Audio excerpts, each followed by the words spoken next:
Berlin. This is CNN.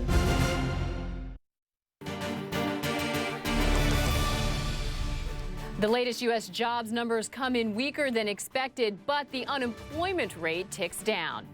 Facebook lifts a ban on videos that show people being beheaded. We'll look at why. And it's the day Apple fans have been waiting for. Could a new iPad be unveiled in just a few hours?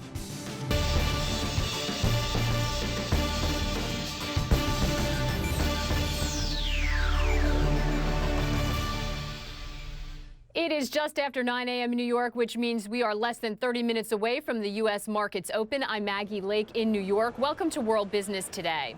Better late than never. The U.S. jobs numbers for September have just been released. 148,000 non-farm jobs were added last month. That is a lot fewer than were expected. Analysts were predicting something around 183,000. The unemployment rate dropped to 7.2%. That is the lowest since November 2008. This is how the numbers stack up against recent months. July was revised down and August revised up. Today's data should have come out, of course, nearly 3 weeks ago, but the U.S. government shutdown forced us to wait until now. The Bureau of Labor Statistics sent all but 3 of its staff home. That means October numbers will come out a week later than usual next month. Now, despite that disappointing headline read on jobs, U.S. stock futures are pointing to a flat to higher open, slightly higher open. Let's head to the New York Stock Exchange. Allison Cossack is standing by. And Allison, I'm just wondering, are people ignoring the job numbers down there? Do they not trust them? What's the reaction? Definitely not ignoring the numbers. Although this report is about 3 weeks late, alongside GDP, it is one of the most important readings that investors get. So people pay attention to it. It's still important. Now, that 148,000 gain of the number of jobs, it isn't enough to bring down unemployment in a meaningful way. A lot of people are going to pay attention to that. But the good thing is that it is slow and steady job growth. So it is improvement.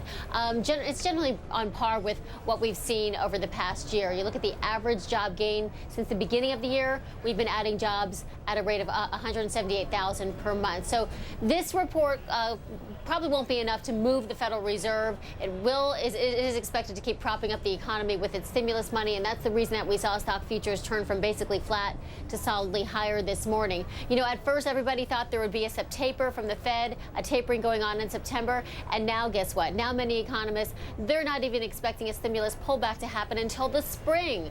And we're waiting on the effects of the government shutdown to work through the economy, and we'll get a better idea of how that affected jobs, obviously, when we get the October jobs report coming out in about 2.5 weeks. So in the meantime, we're watching the S&P 500. It continues to ride a 3-day winning streak. It closed at record highs, as I said, over the past 3 days. So it looks like it could notch a new all-time high today if these gains hold. As far as the jobs report goes, the main takeaway from this report, it was decent, just not great. Maggie? Yeah, and I guess if it keeps the Fed in, kind of perverse thinking, but we're going to talk to an analyst about that in a minute. Allison, we've got an awful lot of earnings coming out today, some really heavy hitters. Will that influence the market? I assume it would, but is it going to be enough to move the needle? I think that earnings will influence the trade today, but I think really the focus is going to be on the jobs report because, you have to look at how the jobs picture is moving. It's sort of muddling through. And I think, because you're not seeing sort of stunning strides in job additions to the economy, I think you're going to see the focus turn to the stimulus that the Fed is offering into the financial system, and you're going to see stocks probably move higher on that today. All right, Allison, thanks so much. And next time we come back and talk to you, we will talk a little bit more about those earnings out. Let's get a closer look at what this report means for U.S. economic growth. Diane Swank is the chief economist at Mesirow Financial. She joins us now live from Chicago. Diane, thank you so much for being with us today. This jobs number, we are seeing jobs growth, but it's just not good enough, is it? It's not good enough, and it's really critical ahead of the government shutdown that we really had no space for error in the jobs number. There's no shock absorbers going into it. Little 126,000 private sector jobs generated in the month of September. That really gives us very little margin of error as we went into the shutdown and saw any collateral damage from that play out through the economy. And it also really sort of validates what the Federal Reserve decided in September, that they decided because both the job market had not improved enough and they were concerned that the government would do a misstep, which they did with the shutdown, that they had to delay tapering. This delays it much further. Should we take any solace from the fact that the unemployment rate seems to be going down, or is that because of factors that also just mean people aren't out there looking, or something having to do with the actual numbers in the labor force?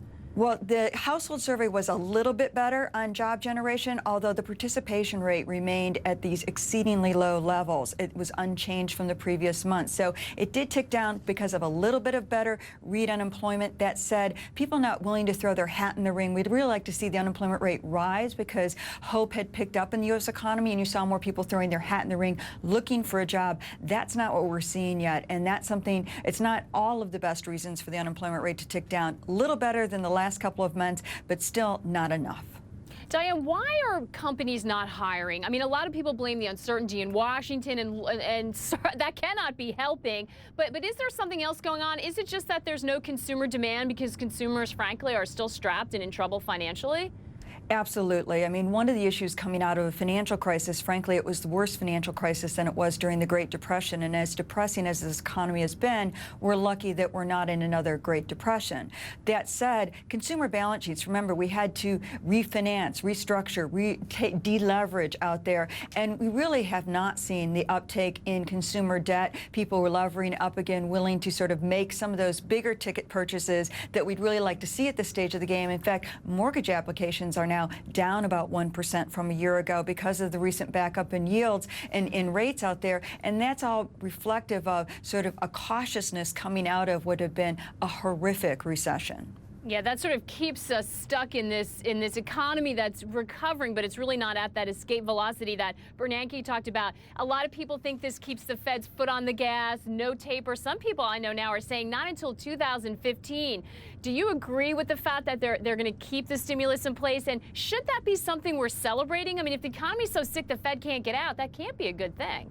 Exactly. And in fact, the Fed would love to get out because the economy is stronger. And I think you have to also remember that part of the problem is we've lost over 1%, as much as 1.5% of growth in 2013 to fiscal drag, not just the missteps of the government shutdown. We actually had actual cuts in government spending and an increase in taxes. And both of those things were also headwinds for the economy in 2013 at a time when we were just trying to struggle to sort of get up and running again. And so you've got this battle between fiscal tightening and, harder times from Washington at the same time that the Fed's trying to push the gas. And the result has been almost a stall speed of growth.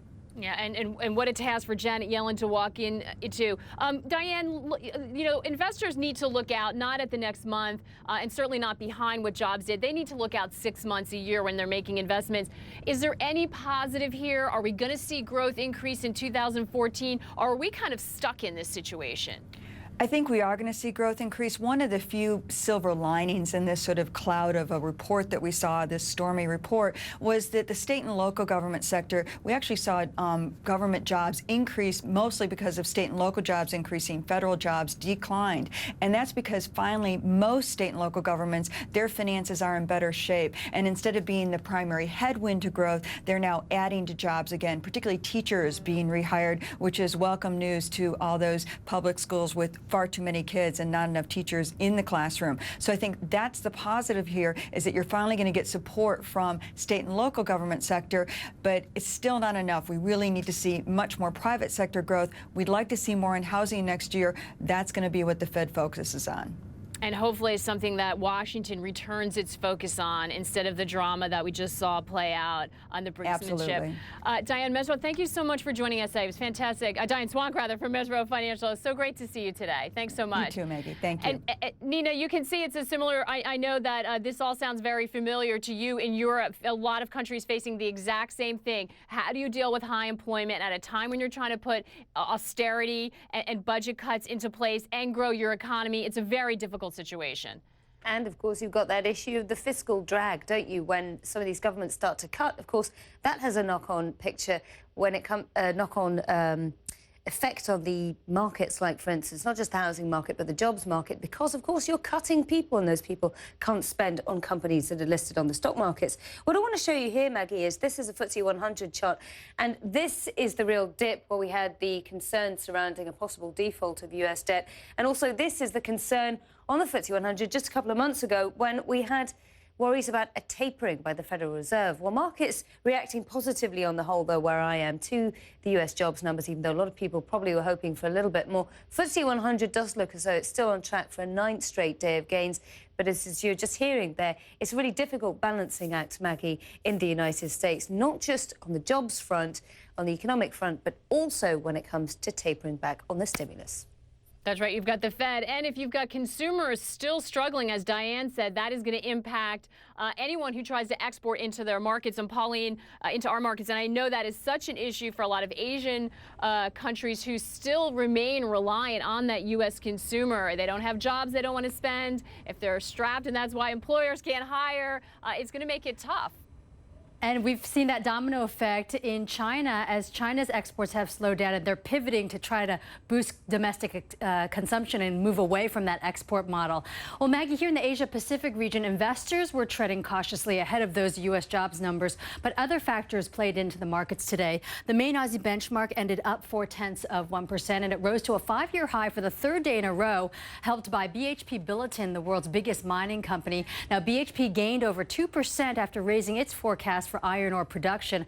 Hong Kong's Hang Seng was down by about 0.5%, weighed down by China Mobile, which dropped over 3% today. And it was housing data out of China that also pushed Shanghai and Hong Kong lower, as investors speculated the government may introduce additional cooling measures there in mainland China. And this is why prices of new homes in major Chinese cities rose to a fresh high in the month of September, raising concerns a housing bubble continues to build up. Prices in Shenzhen, which is just outside of Hong Kong, and Guangzhou in the south, were up about 20% from a year earlier. In Beijing, it was 16% higher, and in Shanghai, 17%. The government has been treading a fine line for years between trying to keep property prices under control and trying not to hinder economic growth. It's really been an uphill challenge for the past couple of years for Beijing. Maggie. It certainly is, and we know the danger of housing bubbles all too well, don't we? Thank you so much, Pauline.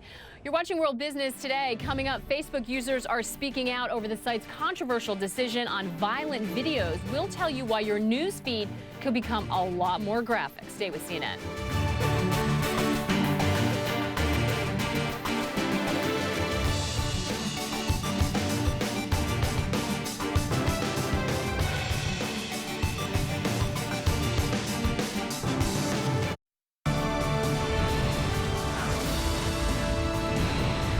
Human to Hero, in association with Nikon.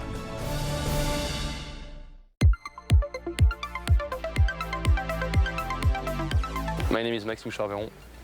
I'm a French BMX freestyle professional rider, and I'm 22 years old.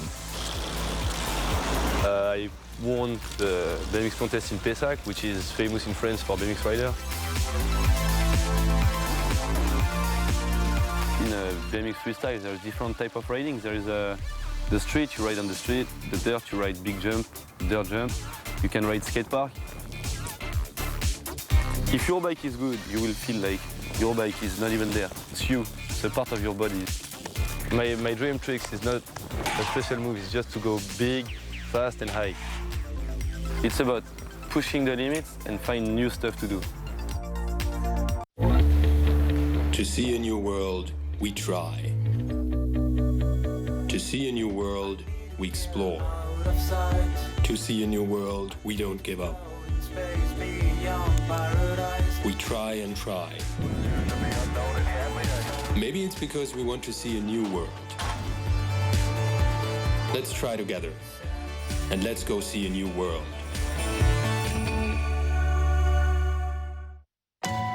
The Energy Group, one of Africa's most diversified corporations, delivers success to investors and prosperity to growth regions in Africa.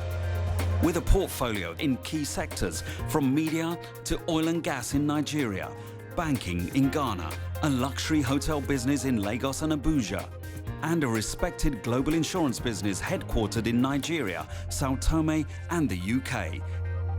The Energy Group, building business in Africa and beyond.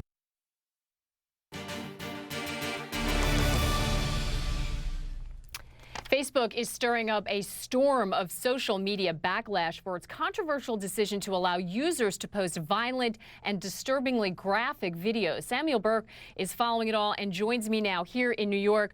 Samuel, this is really an issue that's come roaring back today. What's going on and why are we talking about it today? It was all flagged up by Facebook's users, Maggie. Over the past few days, many people saw a video of a beheading and they contacted Facebook to try and have them remove the video. But when Facebook responded to them by saying they would not be removing the video, they contacted members of the media. And that's when we realized that Facebook has lifted a ban on violent videos of this nature, including beheadings. And this ban all started back in May when a graphic video depicting a beheading was shown on Facebook. Now, we've blurred a still image of that original video in May that I'm just going to show you briefly for a second, Maggie. This was the original video, and after this video was posted on Facebook, that's when Facebook decided that they would have this ban, a pause, Facebook said to me, on this type of material. But now they've lifted that ban, and I want to read you a statement that Facebook gave me just last night. Facebook says, Facebook has long been a place where people turn to share their experiences, such as human rights abuses, acts of terrorism, and other violent events. They go on to say, people share videos of these events on Facebook to condemn them, if they were being celebrated or the actions in them encouraged. Our approach would be different. So you're seeing the distinction, Maggie. They're saying if a video is violent, but people are condemning it, they'll allow it to be shown. But if a video has violence that's being glorified, then Facebook would take it down. Now, that doesn't satisfy a lot of people, including the Prime Minister, David Cameron, who just tweeted this morning, it's irresponsible for Facebook to post beheading videos, especially without a warning. They must explain their actions to worried parents. And of course, you only have to be 13 years old to use Facebook, Maggie.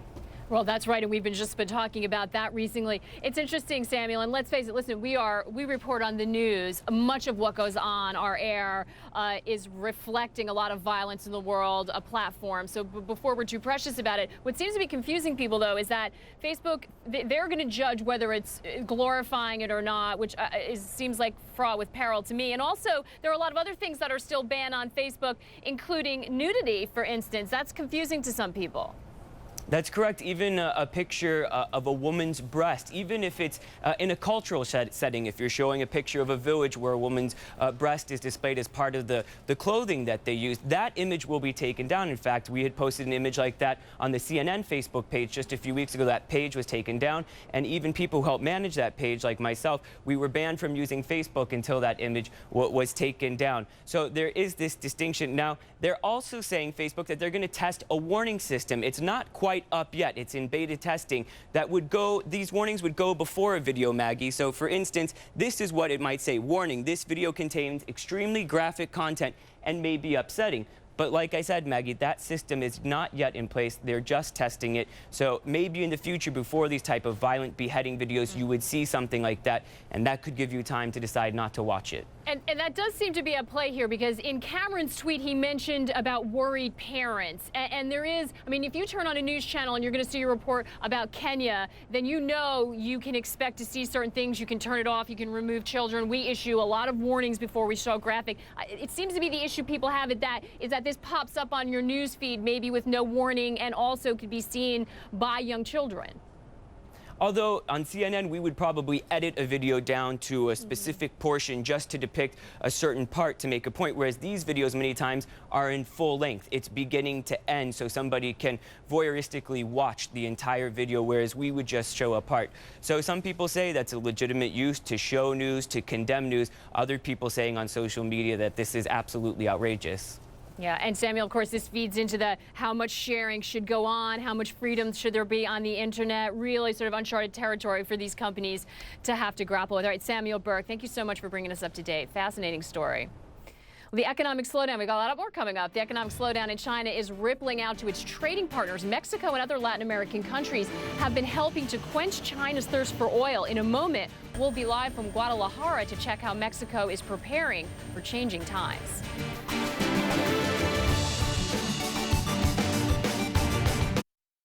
Are you ready for this?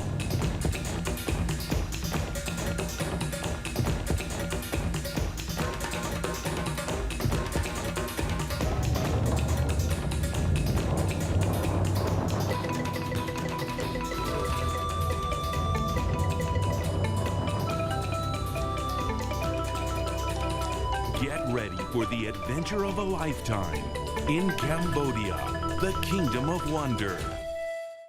In the next minute, Africa will provide the world with over 6,000 barrels of oil and 134 carats of diamonds. And in 10 years, this continent will have the world's youngest population living above these incredible resources. The question is, where will you be? We've been here 150 years, and we're still amazed at what happens in a moment. They call it Africa. We call it home.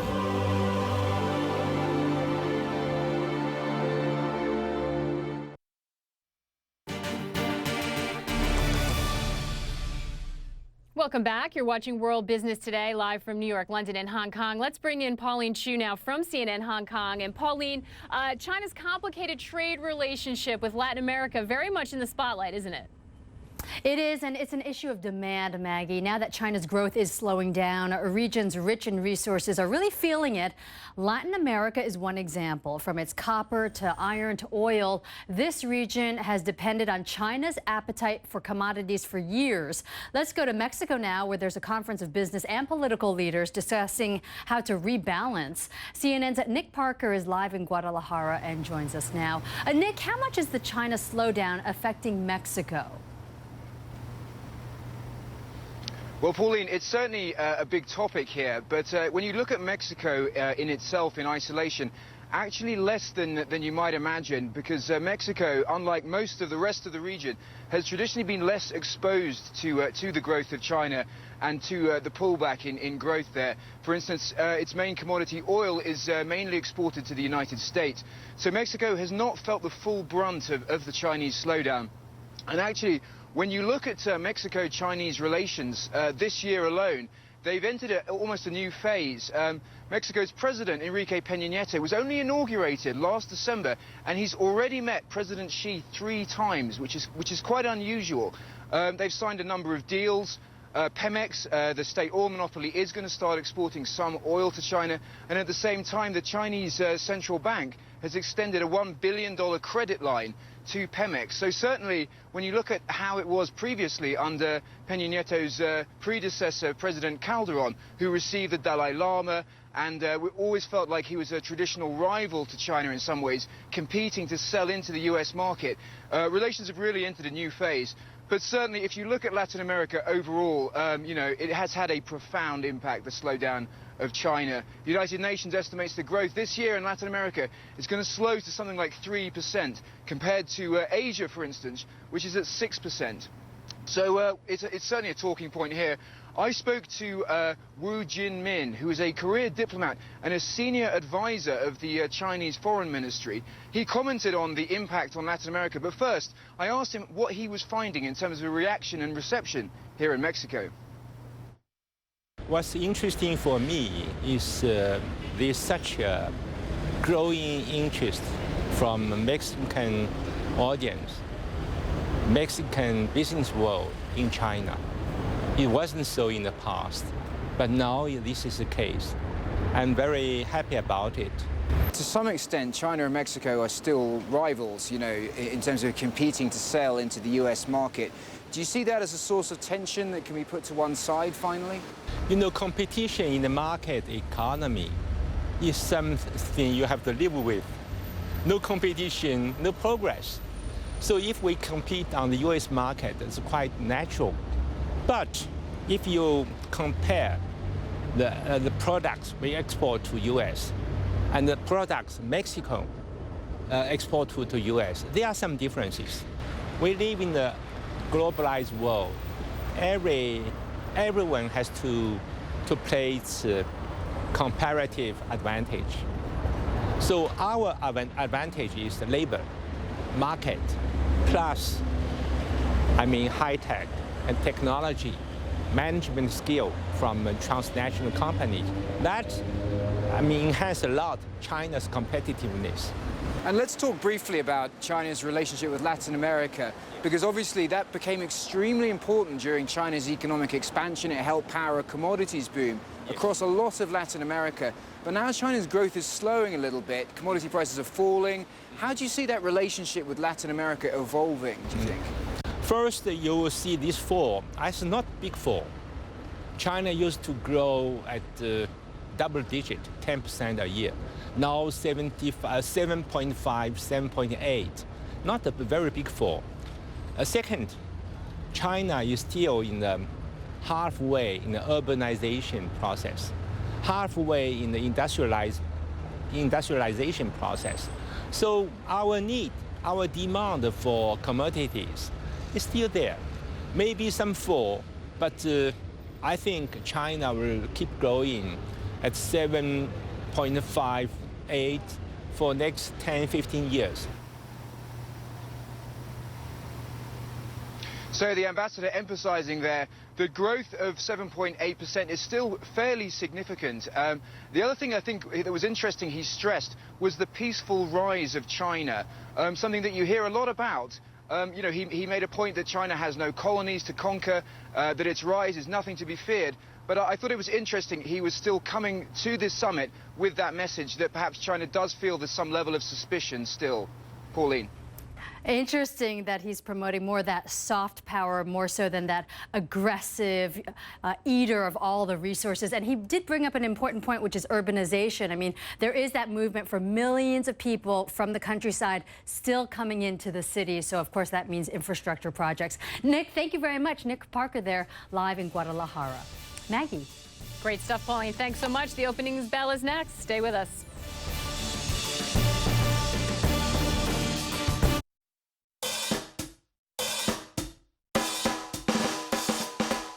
We went to the beach. He held my hand for the first time. I forgot my wallet, but my brother sent me money. I pretended not to notice. He made me dance in front of everybody. And just when she thought I'd never do it, I did it. Of course, I said yes. We moved in together to start our new life. Soon, we had a little one on the way. And we were the proudest parents. With the most adorable baby. Our days were full of dancing. Even when the airtime demands began. The children kept discovering the world.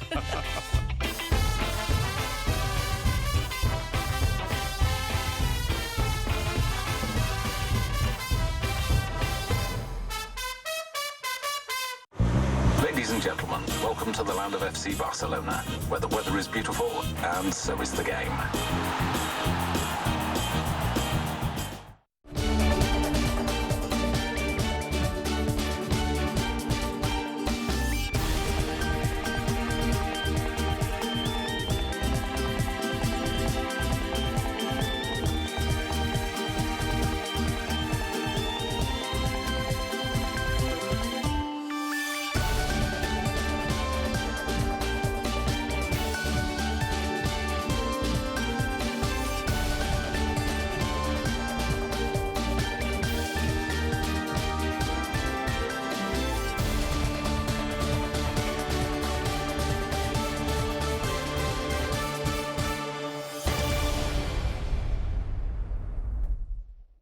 The weather was brought to you by Qatar Airways, proud partner of FC Barcelona.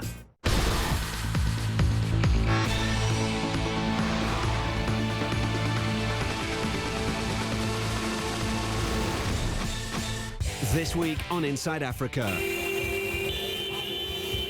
Do you ever consider when you're on the road that the tyres on which you're riding could have originated right here in Africa? I'm Errol Barnett, Inside Africa, and this week's show is all about rubber and the process of transformation, taking it from a seed in the ground to a wheel on the road. Inside Africa, Wednesday only on CNN.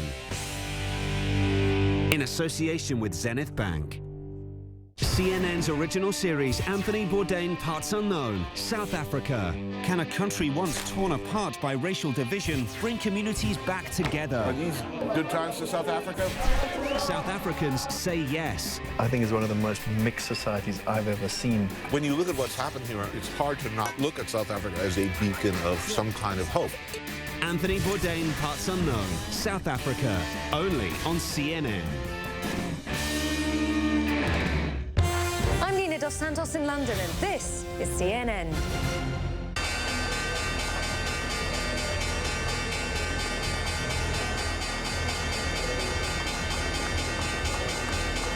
is the NASDAQ and the New York Stock Exchange. The opening bell has rung. A new trading day has started, and we are expecting to see some gains right at the open. Welcome back to World Business Today.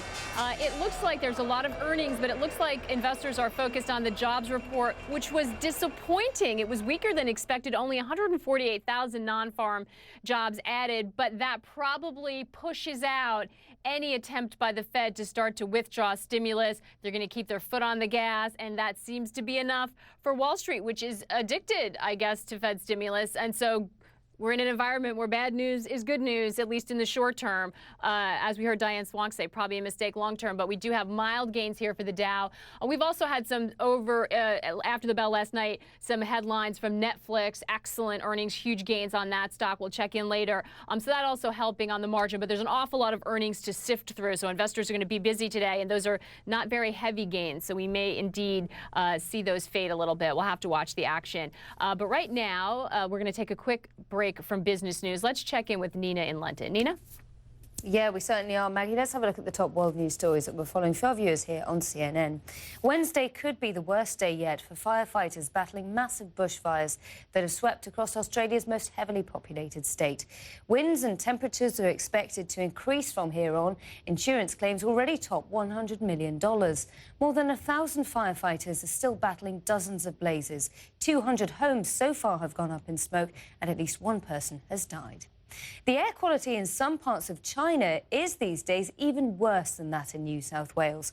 A thick cloud of smog is still covering the northeastern city of Harbin. State news agency Xinhua says that visibility there, especially in some areas of this city, is down to around about less than 20 metres today. The pollution is so bad that schools are closed and the airport has been temporarily shut down. Amnesty International and Human Rights Watch says that drone strikes on terrorist targets in Pakistan and Yemen may constitute war crimes. They say civilian targets have died in some of these strikes. The issue may top the agenda when US President Barack Obama meets with the Pakistani Prime Minister Nawaz Sharif later on Wednesday. A ballet dancer, Pavel Dmytrychenko, this is the man that you see here in this picture, was in court today. He's accused of organising an acid attack on the artistic director of Moscow's Bolshoi Theatre. The trial has been adjourned until next week. Dmytrychenko and two of his alleged accomplices could face 12 years if they're convicted, Maggie. Let's head back to Wall Street to see how the market is reacting to the jobs report and to the latest earnings report. Alison Kosik is standing by at the New York Stock Exchange. Now, Alison, it looks like we have some gains to start with.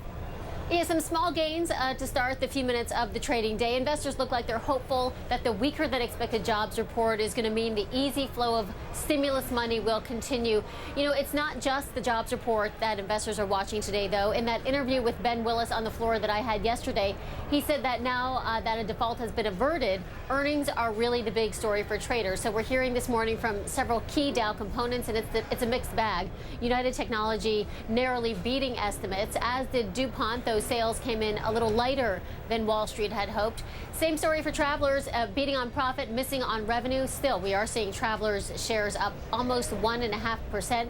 And that's been a very common theme for the third quarter earnings season, with the better than expected earnings and weaker than expected revenue. We also heard from Lockheed Martin before the bell, and it's the reason that's an interesting one with this report is that the defense company is one of the biggest government contractors. We really wanted to know if executives would say anything about the shutdown and its possible impact going forward. And its CEO, Marilyn Houston did acknowledge that the uncertainty surrounding the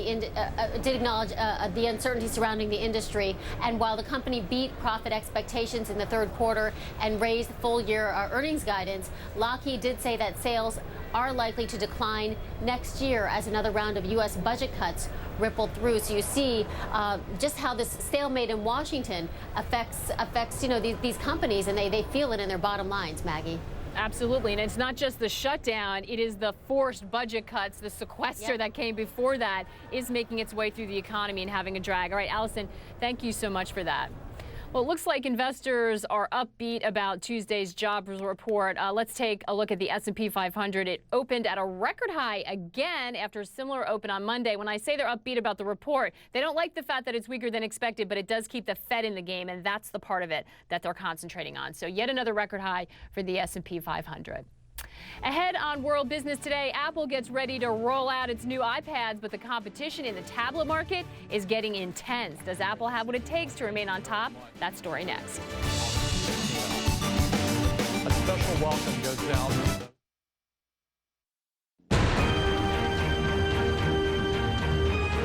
Mainsail in time with Rolex, supporter of the International Sailing Federation. New Zealand won the start and led the early phase of this huge stakes race. But Oracle had something special. Their boat was now simply faster upwind. And at this point on the race course, the Americans have taken the lead by 20 meters. Big cross with the Americans having the right of way, and they will make the cross. That means that's about a 3 boat length gain in over the last minute and a half. It's a big jump for Oracle. And the Americans never looked back. They just went on increasing their lead. The Stars and Stripes say it all. The comeback of 2014 is complete. America's Cup will stay in America. Oracle had made the greatest comeback in America's Cup history. Why this watch? This watch has seen gale force winds, incredible sights, and craft and crew become one. It's marked the most challenging seas, the longest nights, and charted a course for the bravest of brave. It doesn't just tell time, it tells history. This is Malawi, the warm heart of Africa.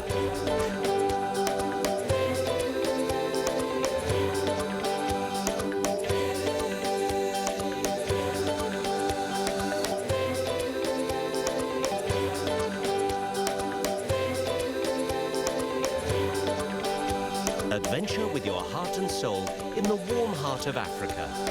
Destination Malawi.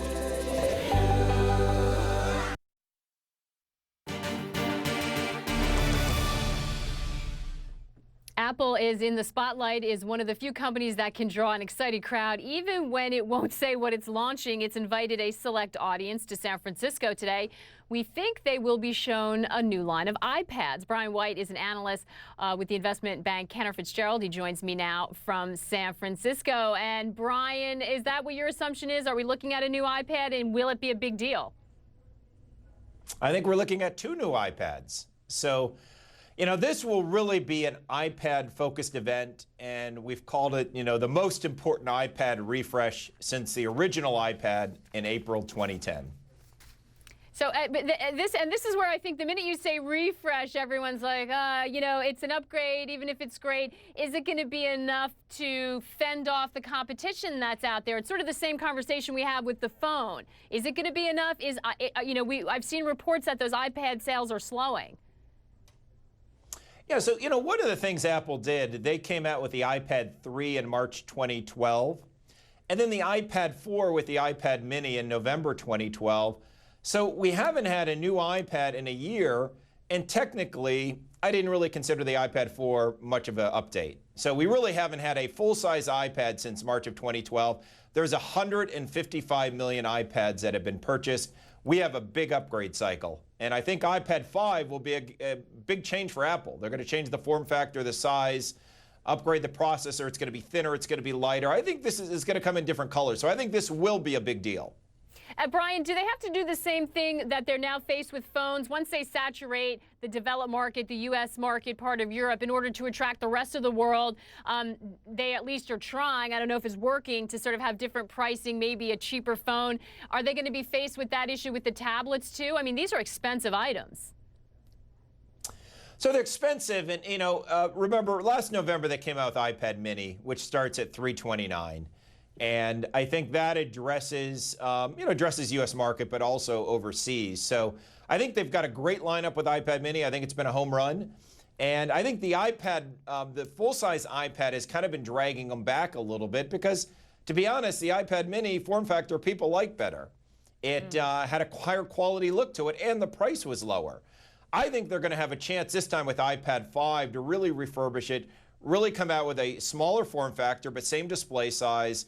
And I think it will drive a major upgrade. So You know, if you look at iPad sales year over year, they fell for the first time in the history of Apple in the June quarter.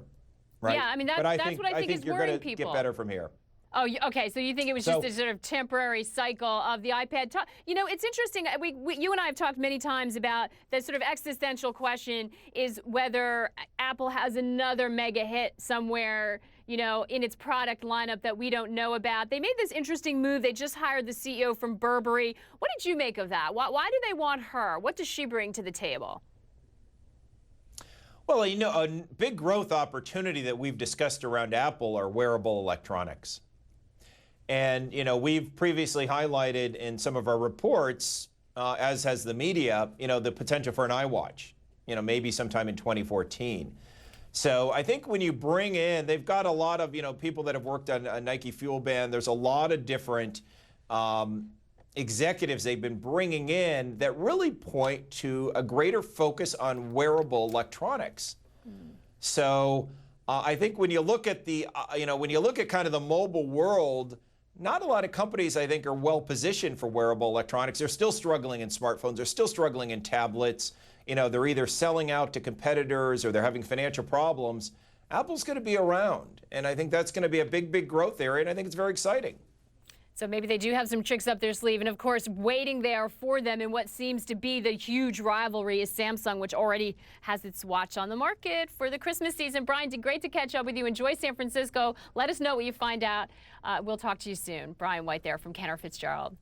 Well, the iPhone, you heard Brian saying how important it was in that sales dip. The iPhone does get the lion's share of hype, but the iPad for Apple is extremely important to its overall business. Take a look at the company's most recent fiscal year. The iPad accounted for nearly $31 billion, or 20% of its revenue, second only to the iPhone. But iPad sales, as Brian mentioned, are slumping during Apple's fiscal third quarter, which ended in June. The company sold just 14.6 million iPads. Sales fell to 6.3 billion. That's a 27% drop over last year, and Apple no longer dominates the tablet market. Market share currently stands at 32%. That is down from 60% a year ago, according to IDC. Meanwhile, the tablet market share, controlled by Samsung, Acer, and Lenovo, tripled last quarter from the previous year. So it is extremely competitive part of the market. Now, it won't be hard to spot a Netflix investor today. Just look for the massive smile on their faces, especially if they own the stock before earnings. The video subscription company reported some excellent news after the close on Monday. Let's bring in Stacey Delicat at the NASDAQ for the latest. And boy, this is a big mover today, isn't it, Stacey? Absolutely, Maggie. Yeah, a big boost for Netflix from its third quarter earnings report. And let's go right to the numbers so far in early trading. You can see the stock up almost 7% right now, trading about $378.50 a share. Expectations had been high for Netflix, and it topped them easily. Netflix shares are up a shocking 440% in the past 12 months and more than 280% so far this year. Now, analysts had expected third quarter earnings nearly to quadruple over the year, and Netflix did not disappoint. The company reported third quarter earnings of 52 cents a share, well above the 49 cents that analysts polled were expecting. Netflix also added nearly 1.3 million new American subscribers during the third quarter and added 1.4 million new international streaming customers. That pushed Netflix above the 40 million subscriber mark for the first time. And Maggie, a lot of the draw for subscribers is those Netflix original shows like Orange is the New Black and House of Cards. They have proven to be huge hits and also won a lot of critical acclaim, so that is getting a lot of people to sign up for that streaming Netflix. And Stacey, if I were to guess, I'd say maybe there's some happy Netflix investors celebrating next to you. We can hear the laughing, but I have a feeling it's the crowd from the opening bell still lingering around. Right but thank you so much for that. 440% gain year to date. That is just incredible. Stacey Delicat for us. Well, what Netflix knows is that we're all moving to devices to consume content. That's why they're doing well. So let's return to those devices. Apple is introducing a new product today. We think it's going to be a new refresh of the iPad, but they're not the only ones. Nokia also unveiled several devices a few hours ago, and it is entering a brand new market. Let's bring in Nina again from our London bureau to talk about this. Nina, what's Nokia got up its sleeve? Yeah, it's an interesting one, this, isn't it, Maggie? Well, obviously, this is a company that's best known for its mobile phones. It seems as though it's joining the tablet market. Nokia's just unveiled the Lumia 2520, a tablet with a 10.1-inch screen built to run on Microsoft Windows RT 8.1 operating system. Leonie Lucani has been there at the unveiling in Abu Dhabi, and she joins us now live, as you can see from there. So, Leonie, this is obviously the first major product launch since the tie-up between Microsoft and Nokia, and it's part of a range of products, isn't it? It was a huge range of products. You know, they had everything from a budget Nokia phone aimed at the developing market. They had devices called phablets, which were basically big phones. And they also had the tablet, as you mentioned, which was part of the Lumia range using the Windows technology. Now, Microsoft had launched those phones and laptops in the same kind of range last year. They had a few glitches, but they've added the tablet on as of today. Now, we spoke to Steve Elop, who is now in charge of the devices that Nokia is bringing out, and we asked him why there was such a huge range of products unveiled, and this is what he had to say. And what you saw is a range of different products to appeal to different people, whether it was the introductory Asha products that we introduced, but we also went to the very large with our very first tablet introduction, the Lumia 2520. Now, in terms of the Lumia, remember there was great promise when they were launched, but there were also quite a few glitches. Poor sound quality, phones freezing, difficulty connecting to the Wi-Fi. Are those the type of glitches you've tackled now? Well, we've tackled glitches, but more importantly, we continue to introduce great new capabilities. We introduced new products that celebrated great steps forward in design, in imaging, as well as a series of new experiences on how all of these products work well together. So, Nina, some really ambitious plans with all those devices there, Nina. Now, the big question, obviously, Leonie, is why are they doing this? Can they really compete with the likes of Apple and other sort of Android devices? Like, for instance, the Samsung Notes? That really is a million-dollar question, Nina. I mean, it's a question we put to them. You've got Apple with, you know, more than 600 million Apple iOS devices out there. Android, which has a bigger part of the market share. And so that's a question we put to Steve Elop, and he said he's very aware of it. And one of the main focuses of the company now was to get new users and new buyers of all their phones. So that is a key focus for them, Nina. OK, great stuff. Leonie Lucani there, speaking to us from CNN Abu Dhabi after interviewing Stephen Elop at that Abu Dhabi launch of their new tablet.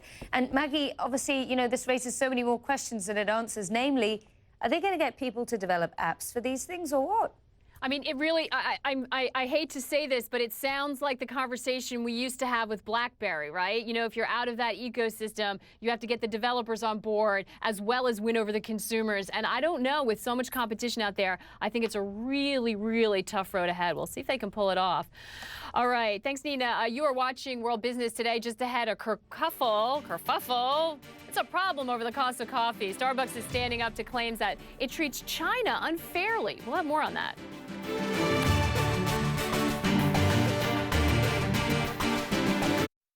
This week on Inside Africa. Do you ever consider when you're on the road that the tires on which you're riding could have originated right here in Africa? I'm Errol Barnett, Inside Africa, and this week's show is all about rubber and the process of transformation, taking it from a seed in the ground to a wheel on the road. Inside Africa, Wednesday only on CNN. In association with Zenith Bank. Aiming for gold. Join a global journey that ends at the Sochi Games. This month, get into the mindset of Olympic hockey players. It's a different type of feeling that you can speak your native language all the time. And it was tough today. it's extremely hard. Training for skiing in the summer. Aiming for gold. Thursday on CNN in association with Russian Railways. CNN's original series, Anthony Bourdain, Parts Unknown, South Africa. Can a country once torn apart by racial division bring communities back together? Are these good times for South Africa? South Africans say yes. I think it's one of the most mixed societies I've ever seen. When you look at what's happened here, it's hard to not look at South Africa as a beacon of some kind of hope. Anthony Bourdain, Parts Unknown, South Africa, only on CNN.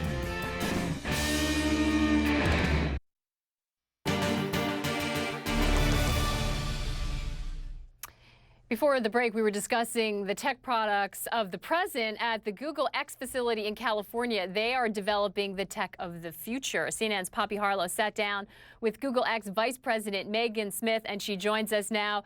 Poppy, it's absolutely fascinating when you find out what they're up to. I mean, we're talking about really mind-bending stuff. They're looking far into the future, aren't they?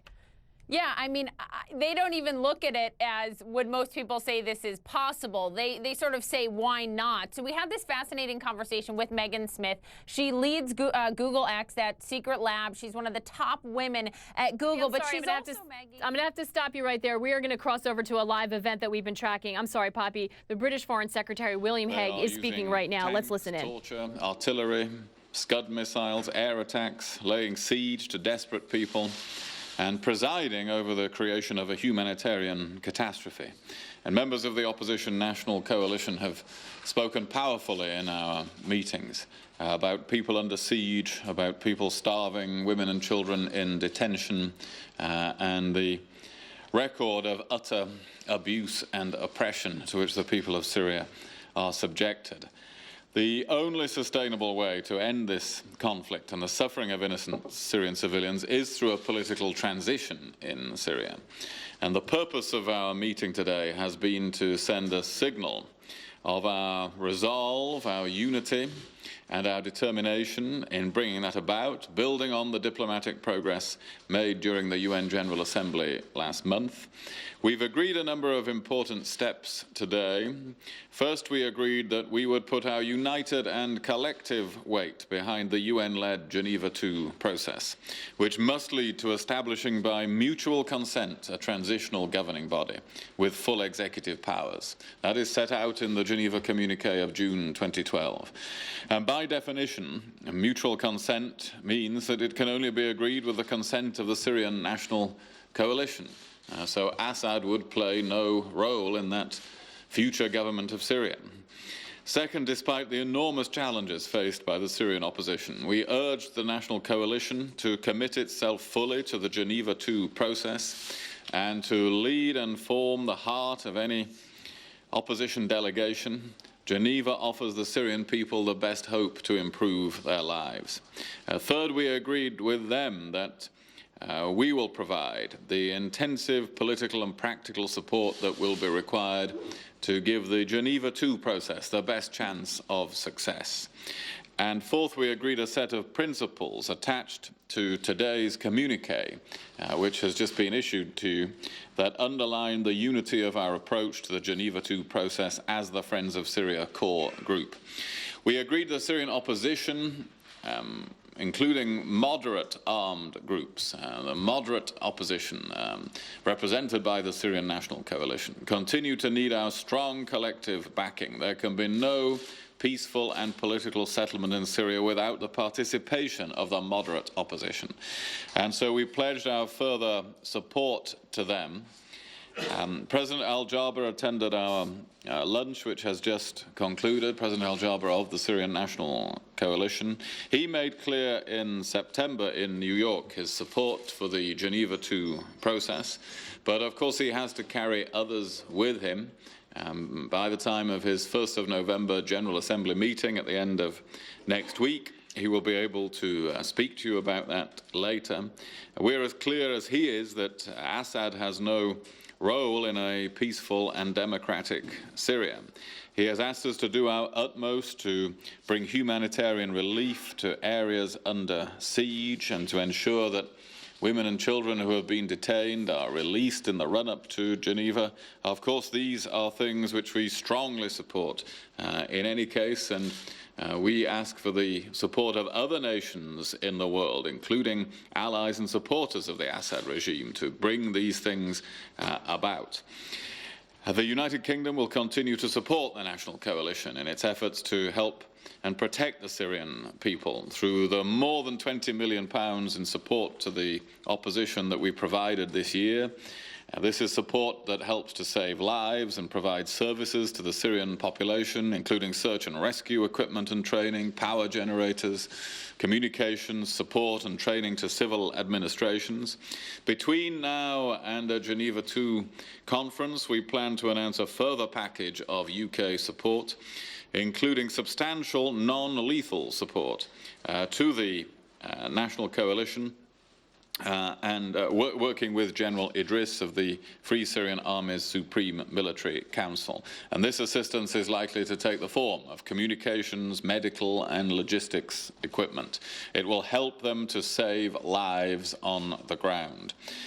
None of us have lost sight in all of this of the deepening humanitarian disaster. As winter approaches, the risks are growing to nearly 7 million Syrians in need.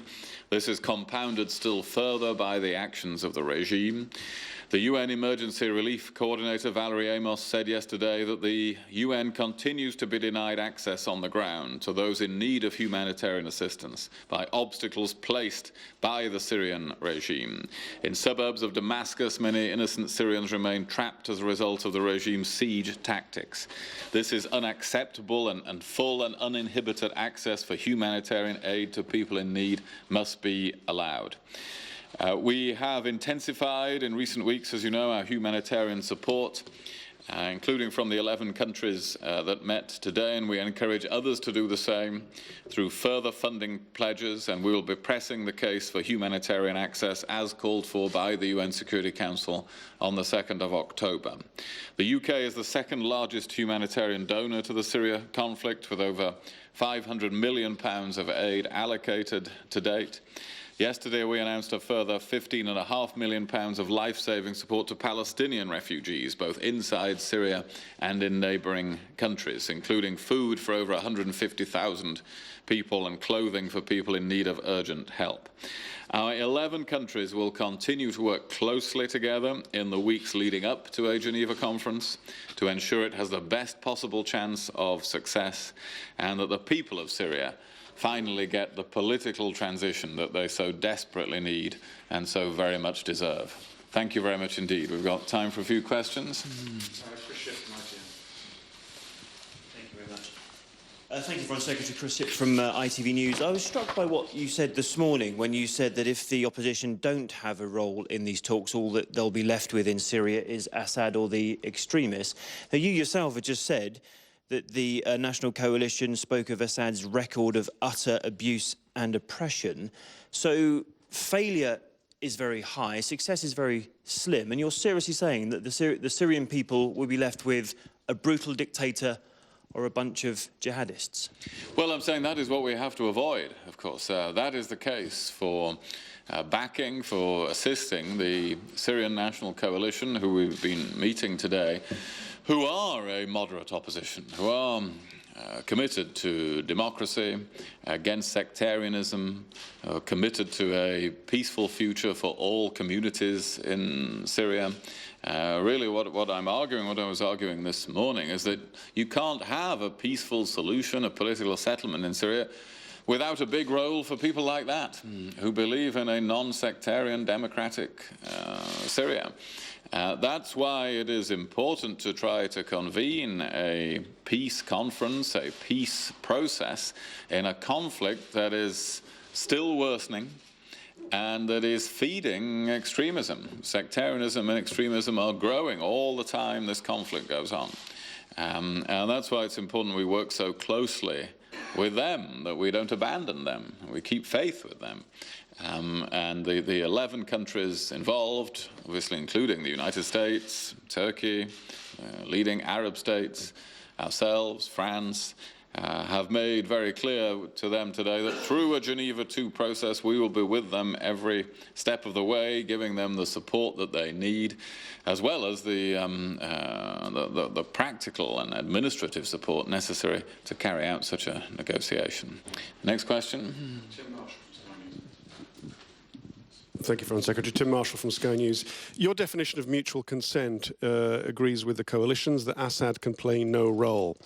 But you know that the Russians, Iranians and the Syrian government's definition of mutual consent, agreed last year, is that he can play a role. And so aren't you setting a precondition for Geneva And why would those 3 countries I named go if that was a precondition? Well, we're not setting a precondition for Geneva. We're making clear our expectations of the outcome. But no, we're not setting a precondition.